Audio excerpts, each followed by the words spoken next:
Ok, sujet Polynésie 2022, tout le monde l'attendait, tout le monde le cherchait sur internet, etc. Ça y est, il est sur la vous lycée. Je fais cette vidéo pour qu'on le regarde ensemble. Je ne l'ai pas du tout regardé. Voilà, je le découvre avec toi, j'ai pas du tout regardé ce sujet, ni le jour 1, ni le jour 2. Donc on va regarder ensemble. Et puis cette vidéo, ça va juste servir à donner mes impressions sur la difficulté. Et voilà ce à quoi il faut s'attendre. Bref, allez, on est parti. Donc pour le premier exercice sur le sujet qu'ils ont intitulé jour 1 sur la voie lycée. Exercice 1, donc on est sur l'exercice sur 10 points. Alors attends, je vais mettre open. Voilà. Non, je sais pas si je peux avoir... je sais pas si je peux utiliser le pointeur. Non, ça doit peut-être pas se voir. Je sais pas. On va voir. Donc de toute façon, ce que je te disais, c'est que c'est l'exercice sur 10 points. L'exercice de chimie, la synthèse. Donc synthèse en chimie organique. Qu'est-ce qu'on va avoir là-dedans? Question 1, nommer le groupe caractéristique. Ça c'est facile, c'est de la nomenclature. Celui qui est entouré, en plus, il peut l'entourer directement, donc c'est du groupe carboxyle, fonction acide carboxylique. Vérifier que la molécule D correspond à la molécule d'eau. C'est une estérification a priori. Donc t'as quoi? T'as un acide carbo plus un alcool donne un ester plus de l'eau. C'est classique, c'est estérification. Mais pour le vérifier, il faut que tu fasses l'équilibre atomique, c'est-à-dire tu comptes le nombre d'atomes de toute espèce, donc carbone, oxygène, hydrogène à gauche, le nombre de carbone, oxygène, hydrogène à droite, et puis tu vérifies qu'il manque 2 hydrogènes, 1 oxygène, ce qui forme une molécule d'eau. Donc tout ça c'est du classique. Après on a un protocole, protocole de synthèse avec différentes étapes, donc introduction des réactifs, réaction chimique, après ça doit être l'isolement du produit brut, et la purification pour l'étape 4. Bon, je sais pas, le sujet est coupé ici. Préciser le rôle de l'acide sulfurique catalyseur, identifier parmi les montages celui qui correspond à l'étape 1 du protocole. Donc l'étape 1, dans un ballon, on introduit... ça c'est un chauffage à reflux avec le... Ouais, chauffage à reflux, on met les grains de pierre ponce. Donc chauffage à reflux, c'est ça là. C'est le montage B, chauffage à reflux. Donner un désintérêt du chauffage à reflux, éviter les pertes par évaporation. Voilà. Tout ça c'est très facile, hein. Les premières questions sont très simples. Je ne vais pas faire toutes les questions à l'oral, mais disons que voilà, c'était juste pour voir un petit peu à quoi ça ressemblait, mais pour l'instant, ce que je vois, c'est assez facile. Donc, c'est du classique sur la synthèse en chimie orga, tout ce que je vois là. Jusqu'aux questions 2-6. 2-6, on va parler des deux phases. Sûrement, c'est quoi? C'est une séparation par décantation, donc une ampoule à décanter, je pense. Un petit spectre analysé, donc tout ça j'en ai parlé récemment dans une vidéo sur la chaîne, j'ai fait une longue vidéo sur spectroscopie infrarouge, donc honnêtement, si tu as regardé la vidéo, là tu vois directement qu'il y a la double liaison, enfin il y a la bande caractéristique des doubles liaisons CO, et puis ici on a la bande des CH, donc ça c'est bien compatible avec le spectre d'un ester, un ester qui contient la liaison caractéristique C double liaison O, voilà, ok. Je pense que la question c'était de montrer que c'était bien compatible avec le produit obtenu. Rendement de la synthèse. Alors pour la dernière question, en fait, on va avoir des calculs de quantité de matière. Tout ça, c'est vraiment ultra classique. On te donne toutes les informations pour calculer les quantités de matière. Donc bref, tout ce que je vois là, c'est simple. Euh, En plus, on te dit quelle valeur retrouver pour le rendement, 67%. Franchement, les résultats, ils sont posés, quoi. Donc c'est facile de les retrouver. Ensuite, on a quoi? Ça va être un dosage par étalonnage, je pense, avec Beer-Lambert. Oh, on a la courbe d'étalonnage, on a tout. Je pense que c'est un sujet vraiment ultra classique. Donc, par contre, il faut que tu révises Beer-Lambert, c'est quelque chose que tu as laissé un petit peu de côté. Si pour toi, c'est un peu compliqué encore de se projeter sur la droite, de retrouver la concentration, ensuite de remonter jusqu'à une masse, il faut que tu fasses gaffe à tout ça et que tu le reprennes. Et surtout dans ce genre d'exercice, fais attention aux histoires de dilution. Des fois, et même souvent, la solution qui va être dosée, elle est diluée, donc il faut d'abord s'intéresser au facteur de dilution pour retrouver la concentration de base, et ensuite remonter sur ta quantité de matière ou la masse de départ. Alors, pourquoi ici je vois pas tout le sujet? Bon, le sujet a l'air d'être un peu coupé. C'est quoi? Un tracteur gravitationnel pour dévier un astéroïde. Bon, c'est de la méca. C'est de la méca. Qu'est-ce qu'on a comme type de question? En appliquant la deuxième loi Newton, montrer une relation ici. Donc c'est de la mécanique, mécanique céleste et puis deuxième loi de Newton. Ça va être pareil, ça va être classique, retrouver l'expression de la force d'attraction gravitationnelle, ça normalement tu dois savoir faire. Appliquer la deuxième loi de Newton, ça te permet de faire ressortir la relation avec l'accélération. Et là par contre, la seule chose que je vois, c'est qu'on a delta V, delta T. Ça veut dire que l'accélération, tu vas la remplacer par delta V sur delta T. Un petit peu comme on fait en première d'ailleurs.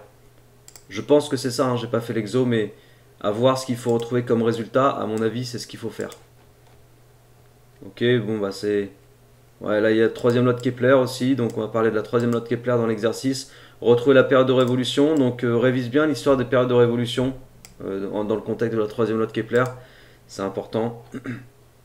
Et dernier exercice, éclipse solaire du 10 juin 2021. Donc ça va être de la lunette astronomique. Dans la première question, associer à l'anti L1 et L2 les termes objectifs oculaires, ça c'est du cours. Donner le nom scientifique du point P où les rayons se croisent, pareil c'est du cours. Système afocal, est-ce qu'on va te demander de définir? Non, on ne te demande pas de définir. Indiquer comment le rayon, ouais, tout ça c'est tracer des rayons, c'est du classique. Donner les deux caractéristiques de l'image. Ah, caractéristiques d'une image. Là par contre c'est en lien avec ton cours de première sur les lentilles convergentes. Tu sais, une image elle peut être droite ou renversée, elle peut être agrandie ou réduite. Donc il faut que tu connaisses le vocabulaire associé. J'ai fait une fiche synthèse sur le chapitre de première, lentille convergente. Donc si tu as des trucs que tu n'as pas vu en première, tu peux regarder la fiche synthèse, c'est sur mon site. Tu connais déjà, je pense. Tu l'as peut-être déjà. Ok, bon, après je vois de la diffraction ici. C'est quoi? C'est toujours le même exercice? Ou c'est un autre exercice? Ouais, c'est toujours le même. Alors diffraction, ah, tiens, ça c'est, dans le contexte de la diffraction, c'est un type de question très classique. Tu peux réviser, a priori, hein, j'ai même pas besoin de voir les questions, j'ai juste besoin de voir ça. Tu peux réviser exactement un exercice qui ressemble à ça, qui s'intitule diffraction d'une poudre de cacao. Il est sur la lycée, je pense que je l'avais corrigé un petit peu sur ma chaîne aussi. C'est un exercice qui fait apparaître le même genre de graphe à analyser. En fait, ce graphe, c'est la représentation de la largeur de la tâche centrale en fonction de 1 sur A.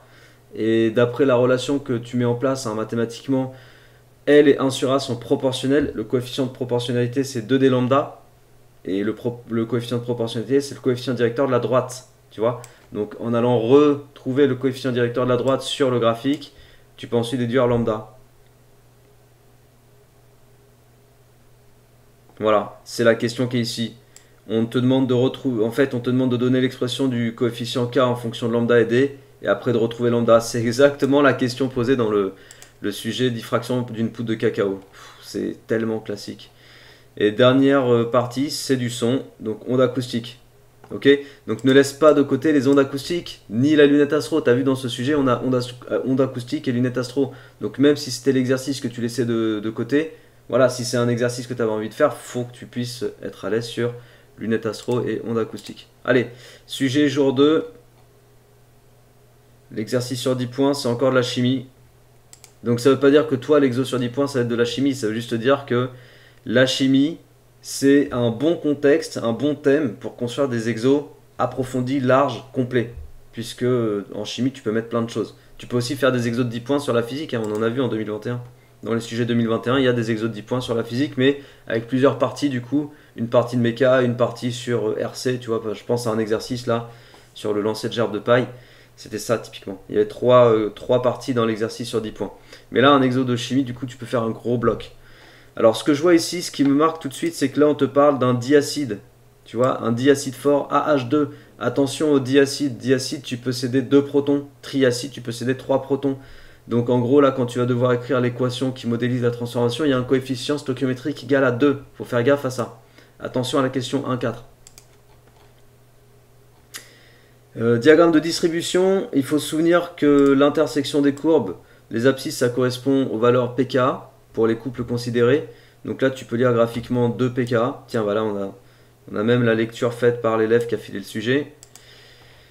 Tac, tac, tac. Qu'est-ce qu'on a d'autre? Ah, une question d'équation, non? Ah, on a du Python. Quelqu'un me posait une fois la question, est-ce qu'on peut avoir du Python dans un sujet bac? Oui, bien sûr, regarde la preuve ici. Tu peux avoir du Python. Ouais, équation du second degré ici. Tu vois, ça c'est une technique, on en a souvent parlé, j'en ai parlé dans les exobilans. Les exobilans que j'ai choisi de montrer sur le thème de l'équilibre acido-basique, c'est des exos qui font ressortir cette technique parce que j'ai vu qu'elle ressortait dans plein de situations dans ce type d'exercice. Et voilà, là ça manque pas. Il faut retrouver l'équation du second degré vérifiée par H. Alors H c'est la concentration de H3O+. Ouais, j'en ai parlé récemment en plus sur la chaîne, je sais plus quelle vidéo, si je retrouve je la mettrai en lien au-dessus de ma tête. Mais typiquement, voilà le genre de technique qu'il faut impérativement maîtriser parce que quand tu tombes dessus au bac, si tu maîtrises pas, c'est foutu. Pour retrouver ça sans l'avoir vu une seule fois et le retrouver de but en blanc, faut que tu aies un bon niveau. Faut que tu sois assez à l'aise. Formulation de l'acide oxalique. Donc ça, formulation de l'acide oxalique, c'est quoi? Ça va être de la synthèse probablement. Il y a un titrage. Non, pour l'instant, je vois pas de synthèse, c'est un titrage. Ah oui, indicateur coloré, il faut que tu saches choisir le bon indicateur coloré en fonction de la zone de virage et du saut de pH.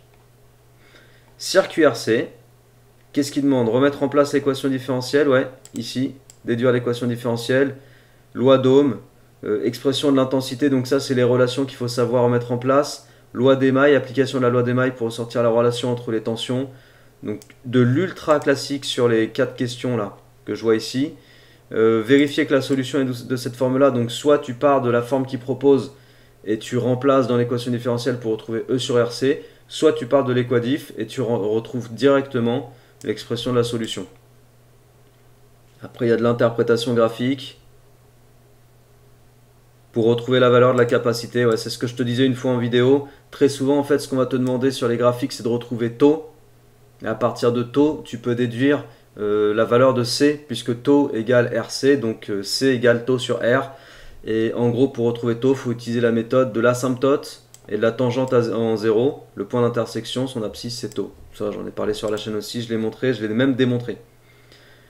Étude du condensateur, donc ici on va avoir la relation de la capacité du condensateur qu'on te donne, hein, elle n'est pas à connaître, mais en gros cette relation elle sert à étudier ce qui se passe quand les armatures bougent en fait. C'est ce qui se passe ici, on a une armature fixe, une armature mobile, et en gros la valeur de la capacité change en fonction de la distance. Voilà, donc un contexte d'exercice, c'est les histoires de capteurs ça.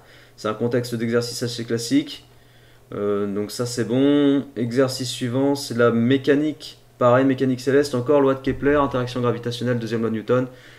Qu'est-ce qu'on doit retrouver? Je vois ici la troisième loi de Kepler, et non c'est la première loi de Kepler. En fait, c'est sur les trois lois de Kepler. Cet exercice est sur les trois lois de Kepler, parce que dans les questions 1, 2, 3, on te demande de travailler avec les trois lois de Kepler. Donc là, c'est plutôt des questions de cours. Et après, tu te retrouves avec une trajectoire circulaire à travailler avec la force d'attraction gravitationnelle. Certainement retrouver l'expression de la vitesse ou l'accélération, la question 6, retrouver l'accélération. Question 5, c'est compléter le schéma, donner l'expression, etc. Faire gaffe au vecteur unitaire. Le vecteur unitaire, il est déjà placé, de toute façon, tu n'as pas le choix. Et après, qu'est-ce qu'il faut faire? Il faut retrouver... ça ressemble à la troisième. Ça ressemble à la constante de la troisième loi de Kepler. Effectivement, la question 8 reparle de la troisième loi de Kepler. Voilà. Dernier exercice. Exercice C, c'est du son. C'est du son.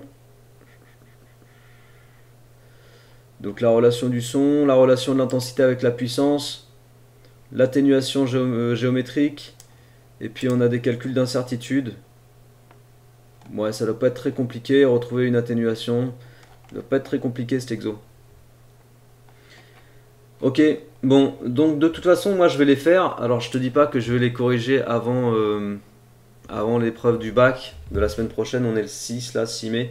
Je sais pas quand est-ce que je vais les corriger. Je pense que j'essaierai d'en corriger un ou deux. D'accord? Je vais pas faire tout le sujet, ça m'étonnerait. Ou bien j'en mettrai une partie dans les exobilans. Je sais pas encore comment je vais faire. Il est probable que j'en fasse une grosse partie que je mette dans mes exobilans. Et puis peut-être un ou deux exos que je mette sur YouTube. En tout cas, voilà, j'ai découvert avec toi les deux sujets. Moi, je les connaissais pas. Je les ai vus et je les ai découverts avec toi. Ils m'ont pas l'air difficiles. J'ai pas vu de questions ultra techniques. Sauf peut-être le truc qui m'allume une petite lanterne. C'est l'histoire de l'équation du second degré là, dont on a parlé tout à l'heure. Avec C'était quoi? Avec la concentration d'H3+, dans l'exao de chimie. Et la partie, ce dont je me souviens, c'est la partie sur la diffraction là, avec la droite. La droite qui représente L en fonction de 1 sur A. Ça, je t'ai dit, c'est du classique. Et tu as exactement le même type de technique dans le sujet de diffraction par une poudre de cacao. Tu trouves le sujet sur la lycée. Ok? Allez, on continue à travailler, on continue à se motiver. Bonne révision à toi, travaille bien et à très bientôt. Ciao!